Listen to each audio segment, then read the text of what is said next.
ایک سہیلی نے دوسری سہیلی سے پوچھا، بچہ پیدا ہونے کی خوشی میں تمہارے شوہر نے تمہیں کیا تحفہ دیا ہے؟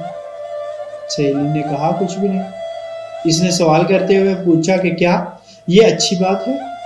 کیا اس کی نظر میں تمہاری کوئی قیمت نہیں؟ لفظوں کا یہ زہریلا بم گرا کر وہ سہیلی دوسری سہیلی کو اپنی فکر میں غلطاں اور پیچاں چھوڑ کر چلتی بنی۔ تھوڑی دیر بعد ظہر کے وقت اس کا شوہر گھر آیا اور بیوی کا منہ لٹکا ہوا تھا۔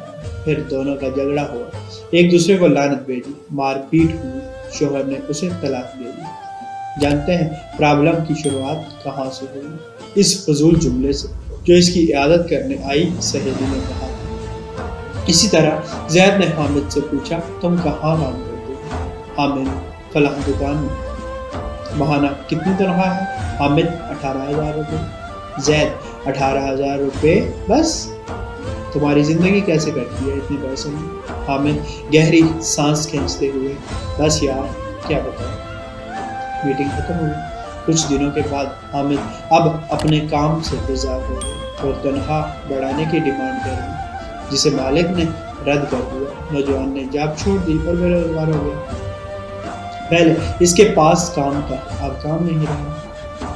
ایک صاحب نے ایک شخص سے کہا جو اپنے بیٹے سے الگ رہتا تھا، تمہارا بیٹا تم سے بہت کم ملنے آتا ہے، کیا اسے تم سے محبت نہیں؟ باپ نے کہا، بیٹا مصروف ہے، اس کے کام کا شیڈیول سخت ہے، اس کے بیوی بچے ہیں، اسے بہت کم وقت ملتا ہے۔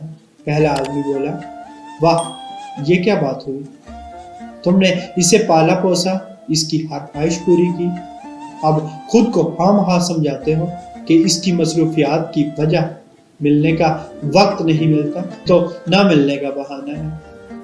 اس گفتگو کے بعد باپ کے دل میں بیٹے کے لیے ایک خلش سی پیدا ہو گئی۔ بیٹا جب بھی ملنے آتا وہ یہی سوچتا رہتا کہ اس کے پاس سب کے لیے وقت ہے سوائے میرے۔ یاد رکھیے، زبان سے نکلے الفاظ دوسرے پر بڑا گہرا اثر ڈال سکتے ہیں۔ بے شک کچھ لوگوں کی زبانوں سے شیطان بول جاتا ہے۔ ہماری روزمرہ کی زندگی میں کچھ سوالات ہمیں بہت معصوم لگتے ہیں۔ تم نے یہ کیوں نہیں خریدا؟ تمہارے پاس یہ کیوں نہیں ہے؟ تم اس شخص کے ساتھ پوری زندگی کیسے چل سکتی ہو؟ تم اسے کیسے مان سکتے ہو؟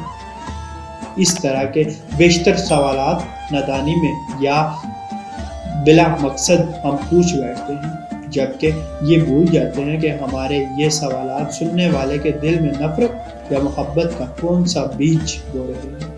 آج کے دور میں ہمارے ارد گرد یا گھروں میں جو فسادات ہو رہے ہیں، ان کی جڑ تک جایا جائے تو اکثر اس کے پیچھے کسی اور کا ہاتھ ہوتا ہے۔ وہ یہ نہیں جانتے کہ نادانی میں یا جان بوجھ کر بولنے جانے والے جملے کسی کی زندگی کو تباہ کر سکتے ہیں۔ فساد پھیلانے والے نہ بنیں۔ لوگوں کے گھروں میں اندھے بن کر جاؤ اور وہاں سے گونگا بن کر نکلو۔ اللہ پاک سمجھ کی توفیق عطا فرمائے۔ اللہ پاک آسانیاں ہاتھ سے تقسیم کرنے کا شرف عطا فرمائے۔ آمین۔ جزاک اللہ۔